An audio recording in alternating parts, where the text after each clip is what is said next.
Willkommen, bienvenue, and welcome back to the modding of Isaac with Lyte.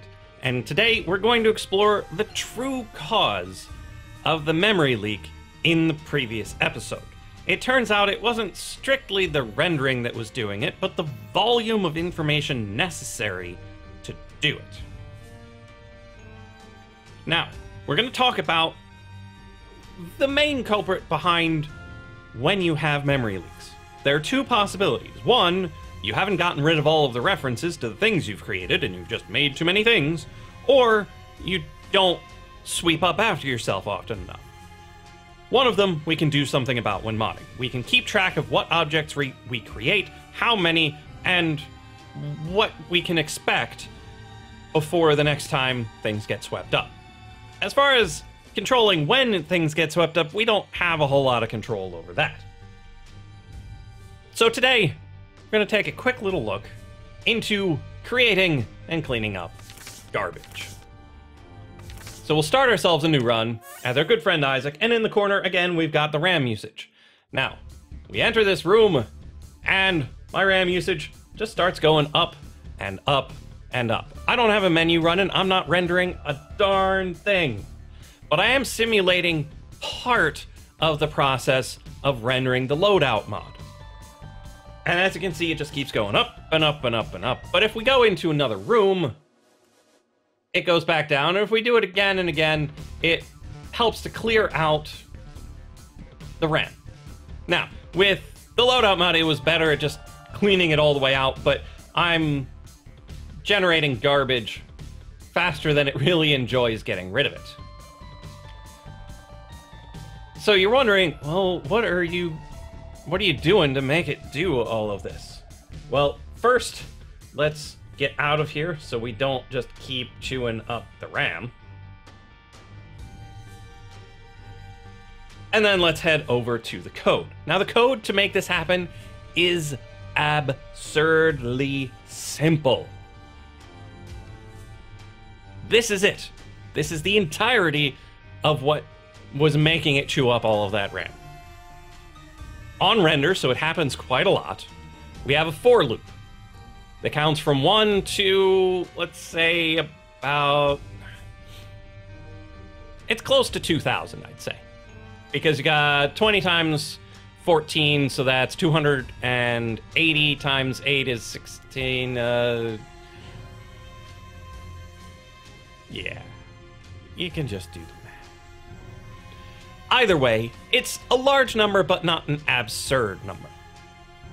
Because 12 by 24 is the grid of items in the loadout mod.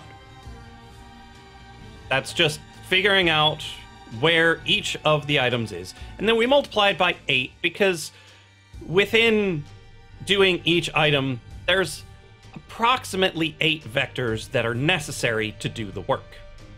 For knowing where it is, where the bounds are, various things to make it do what it needs to do.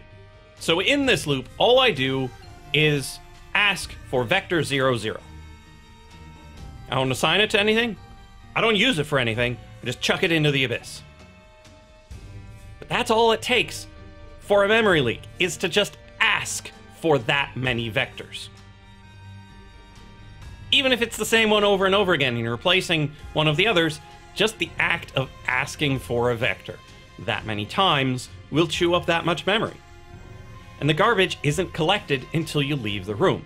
So chucking it into the abyss, the game knows you don't want that anymore. But it doesn't do anything about it until you change rooms. Because if you're trying to collect the garbage all the time, if there's a lot of garbage, it could make your game stutter a bit. And that's just no good. So you ask yourself, well, how can I avoid this? Well, for one, you could be not like me and not have 280 things rendering to the screen at once. You could try to consolidate it, such that instead of it being 280 things, it's one composite thing. Or you could attempt to, instead of getting a new vector every time, trying to modify the existing vector. I'm not certain whether or not resize and clamp will actually get that job done for you. But even then, just rendering 280 things is probably going to chew up quite a bit. Because most of the mods out there that do render a single thing, they render a thing. Or a couple of things. But still, each time you ask for a vector, it's allocating more RAM. So you can declare them globally, so you don't recompute them every time. For example, vector 00 is very common, particularly with the with the render function. So if we go into loadout, where I've been poking around a bit, when you actually use the render function, you've got the clamps. Clamp. And you use 00 because you don't want to change the size of it. Yes, I finally figured out how it works. But this is actually taking up RAM every time you ask for this 00. So you'd be better served by coming up to your constants, defining yourself a nice null vector once,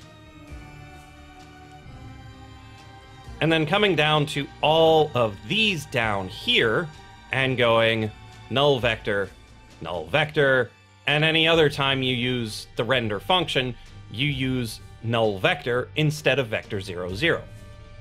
So I've just taken out 4 vectors per, well, no, it's 2 vectors per item, and then 2 vectors per frame. Now, one of the beautiful things about optimization is making a small correction like that for a huge number of items is way better than making even a big improvement to something that just runs once. So removing these 2 likely cut back on the memory leak significantly. It didn't remove it, but it did help. Now, this is what I was saying earlier about, I'm not certain if this actually saves you much, but instead of getting a new vector for the offset, you instead extend it out and then clamp it to where you want. Now, you need to make this number large enough that no matter what angle you're at, it'll get outside of where you want to clamp, but I believe this might work. It requires more testing, but it's the sort of thing you should think about doing if you've got tons and tons and tons of things all going on at once. But keep in mind, most of you are never going to come across this problem. You're never going to be doing hundreds of things with several vectors being pulled out of nowhere. You have nice, reasonable ideas. But if somehow you do end up with this many things going on, this is when you need to optimize. So whenever anyone says they need to optimize the graphics, they need to optimize this for performance reasons, this is the sort of thing that can happen if you don't optimize it. You could just pile things into a big old pile of garbage that doesn't get taken away. Because you need to do hundreds, if not thousands of things, and you need to be careful because any tiny problem gets magnified a great deal. So, keep that in mind only when you're doing tons of things like here. For doing your average thing, the garbage collection happens plenty often, and you're unlikely to be creating, initializing, constructing thousands of any sort of object, vector or otherwise. You're working with the ones that already exist in most cases. But every now and then, you'll get an idea that goes a little like this. So there are a couple of things you can do, but for the most part, just keep an eye out for it. And I will work towards making this either efficient enough to do the job, or do it a different way such that it doesn't just completely consume all your RAM. So I'd recommend not using my typewriter that I made in here, because it too falls victim to that. Because here you've got vector 0, 0, you've got vector 0, 0. And this takes several things of text and just writes them out. If it's just a little bit of text, you're probably okay, but again, it creates things that it might not need to create and uses up memory that it doesn't necessarily need to take up. And there might be more elegant ways of getting it done that don't have such a huge impact on the garbage. This is a short episode, I know, another short one, just like the last one. But I will give you a quick update.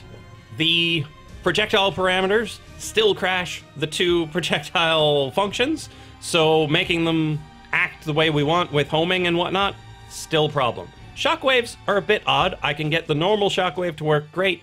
The random one and the directional one, they're a little sketchy at the moment. I need to poke at them a bit more. Changing the player type, still a mystery. Despite them starting with a different subtype due to their current player, if you change the subtype, it doesn't change the player. Fascinating. So if you've got anything in particular you would like to see, feel free to let me know in the comments.